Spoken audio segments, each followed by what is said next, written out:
Song 18. The Song of the Staff. Obeisance to all gurus. Having renounced all worldly belongings and material things, the Jetson Milarepa's only possession was a cane staff. One day, carrying his staff, Milarepa and his disciple Seven Repa went to Jen Valley for alms. They came to a barred house which was near the bank of the river. Except for an old woman, not a living soul was there. Milarepa asked her for alms. She said, "I am a penniless old woman, but across the field there is a rich man called Changchubba, who is working on his farm. Go there and ask him, and your wish will be granted." When they arrived at the rich man's house, they saw that he was sorting seeds for sowing. Milarepa said, "My dear patron, we were told that you are a rich man, so we come here to you for alms." The man replied, "It is pleasant to offer you alms, but if you are a real yogi, you should understand the symbolic meaning of things and be able to preach an exemplary sermon. Now please use my farming as a parable and sing me a preaching song." Thereupon the Jetson and Seven sang together. "O my proud and arrogant patron, listen to me, you rich man of Nangson. In this month of spring, the peasants of Tibet are busy on their farms. I, the yogi, also farm. Upon the bad field of desires, I spread the fertilizer of the preparatory practice. I wet the field with manure of the fire nectars. I plant the seeds of the non-confusing mind, farming with discriminative thought. I plough the non-dualistic oxen, harnessed to the wisdom plough. With observation of precepts is the nose rope, and non-distraction effort is the girth. Diligence is my whip, and skill is my bridle. With these tools and efforts the bud of Bodhi sprouts. In due season ripe will be my fruit. You are a farmer who grows annual crops. For eternity I cultivate. At harvest you are proud and joyful. Which of us will be happier in the end? In allegory I have phrased the song of farming. Though proud and arrogant, be now gay and joyful. By making many offerings, accumulate merits for your own good." The man countered, "Dear yogi, I see you have a staff in your hand. What does it mean? Is it for amusement like a child's toy, or is it for lunatics to hold? Please tell me, what is it for?" Milarepa sang in answer. "Listen, my dear inquisitive patron. Do you know who I am? I am the yogi Milarepa, who follows the ascetic way. I am a yogi great in strength and perseverance, who has no limitations. The staff in my hand grew on a huge rock. It was cut by a sickle and became a companion of wild stags. It came from Nepal in the south. From it I hung the Mahayana Sutras. I take it with me to the marketplace. It was offered to me by a faithful follower. This is the story of my walking staff. If you do not understand my meaning, listen then with great care. The stout end, cut from near the root, symbolizes being cut off from samsara. The thin end, cut from near the top, symbolizes the cutting off of all doubts and confusions. It is 2 cubits long and represents the twin qualities of a Buddhist. Of good quality and pliant, it is like the original mind essence, good and sound. The varnish of a pleasant brown, it is like the great harmony of the original mind nature. Straight and supple, it symbolizes unmistaken practice and devotion. The tiny grooves you see represent the perfection of the Bodhi path. The 4 joints in the cane are the 4 infinite wishes. The 3 knots symbolize the 3 bodies of the Buddha. It never changes color. This represents the immutable reality of the root principle. Its head curved and covered displays the beyond play words nature of reality. Its white and glittering appearance shows the Dharmakaya immaculate and pure. The hollows symbolize the void nature of all beings. The spots are a symbol of the soul, Tigre. The scattered black marks indicate that Tibetan yogis and repas have few disturbing thoughts. This cane, most excellent, represents my devotion and practice in compliance with the Dharma.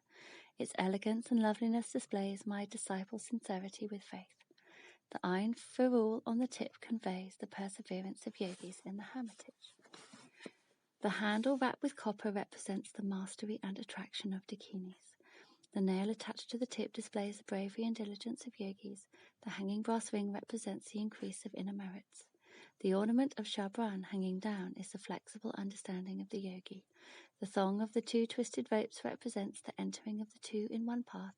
The mother and son thongs intermingling the meeting with the mother of the 3 bodies. The bone ornaments hanging on the staff mean many travels for the yogi. The flint and bellows signify that all he sees and meets are the yogi's friend. The white shell hanging on the staff means that I shall turn the wheel of Dharma. The rag of leather symbolizes the yogi's attitude without fear or shame. The mirror hanging on the staff is the enlightenment that shines within. The sharp knife indicates that the pain of passions will be cut. The stone crystal symbolizes the purifying of defiled habitual thoughts. The ivory chain hanging on the staff is the chain of regard between guru and disciple. The set of bells symbolize my widespread reputation, the woolen cords of red and white, that my disciples will be numerous. The handsome staff that now I hold is the means and symbol of the conquest over evil beings. Patron, you ask me for the meaning of this staff. This proves that you have sincerity and faith. This present meeting witnesses our pure wishes in a former life. For mankind and devas, conceivers of all symbols, I have sung this song of the white staff. Revere then and appreciate its Dharma teaching. Dear patron, I hope you practice Dharma and win happiness supreme. Great faith was engendered in the heart of this rich man. Bowing down at Milarepa's feet, he said, Dear Lama, from now until the day of my death, I shall serve you. Please come and live permanently in my house. But the Jetson and Seven Repa would not promise to stay more than 7 days, saying, We have no wish to accept your worldly offerings. At the end of their sojourn, as they started to take leave, the patron cried, Since you have made up your minds to depart, before you go, please tell us your experiences and realizations during meditation. In answer, the Jetson and his disciples sang together. Listen to me, faithful patron, who are witch but imprudent. Easy it is to talk of Dharma, but 'tis hard to practice it. O you confused and worldly beings, you always waste your leisure, letting time slip by. Though your mind is everlasting, I must practice Dharma. Your life is wasted as the hours slip by. You should now determine to start practice. Cool mountain water heals the bladder's ills, but only grouse and mountain birds can reach it. Beasts of the valley have no chance to drink it. The sword of heavenly iron, failing when it thunders, is the weapon with which to destroy the foe. But only the elephant earth protector can grasp and use it effectively. Small elephants have not the strength. The nectar of heaven is the essence of long life, ever keeping the quintessence of body strong, but only the holy Guru Nagarjuna could use it, not all who practice Dharma. The golden chest which gives enjoyment is a treasure which cures poverty. Not only Prince Moonlight can possess it, not the common people.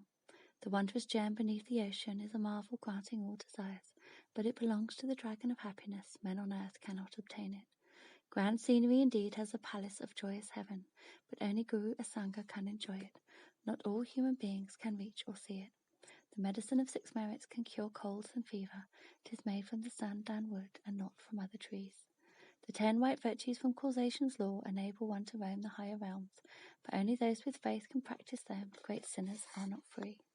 The pith instructions of the Gurus enable one to win highest enlightenment, but only he with karma can lead and practice them. Without capacity or karma, one seldom has the opportunity. The precious pith instruction of the oral succession enables one without fail to become Buddha, but only determined men can follow it, not pleasure seekers like yourself. Poverty is cured by food and wealth, which the generous and clever soon amass, but these the miserly can never enjoy. Generosity is a merit of which one can be proud. You, the rich man of Gangson, have it, but not all the wealthy are so generous. I, Milarepa, and the disciples, Saison Repa, due to wishes made in former lives, have stayed with you, the rich man of Jailun Nangason. For 7 delightful days now we must go, health and long life to you and yours. Milarepa then said, You offered me food and lodging, and I preach for you. This relationship is important. He who reveres and rejoices in the Dharma and has faith in it at all times is planting the seed of Dharma from which the innate-born wisdom will grow in his future lives. He who has rightly made a good wish does not have to learn many teachings, nor must he associate with his guru for a long time. If the outer conditions and the inner seeds in one's own mind meet together, though temporarily one may go astray, the power of the seeds of the wish will eventually bring one to the right path. Furthermore, faith and earnestness are most important nowadays, because seldom people do not accumulate merits by practicing virtuous deeds. They seldom see the inner merits of others, but only their outer faults. Even though these faults are small and insignificant, if you have faith in me, whether I live near or far from you will make no difference. If we live too close and our relationship becomes too intimate, it will only cause discord and trouble between us. I think it would be too difficult for you at the present time to be a perfect practitioner of the Dharma, you must try to understand your own habitual thinking. In any case, I shall make a good wish for you, and you should also try to pray to and have faith in me. If you now practice virtuous deeds and put your faith in the Dharma, you will be reborn in a special favorable country with perfect conditions and means to practice the Dharma. It is not necessary for a real follower of Dharma to go to many places. Again, he who sees many faults in other people is allowed to be an ignorant person himself. To you worldly beings, your native land is always the best. Also, you like grand religious ceremonies, but in fact, if you have good will and give provisions often and unsparingly to a single beggar, this would be quite sufficient. There is no such thing as this teaching is good and that teaching is bad. You can never be sectarian. It is hard for you to imitate me. The fox can never go where the lion leaps. He would break his back if he tried to copy the lion. It is indeed very difficult for most lovers of the Dharma to follow my way of practicing. I hope that you, the aristocrat, will never lose faith in Dharma. Having said this to the rich man, Milarepa and his disciple travelled on again for alms, and soon came to a room where they met a yogi who appeared to be and was dressed like a tantra follower. This tantric yogi said to Milarepa, "Dear yogi, where have you come from? Judging by your appearance, it seems that you are a person having the pure view, pure patient practice, and equal action. Have you anything to say which may help to further my progress?" Milarepa replied, "Do you have a real understanding of the view, practice, and action?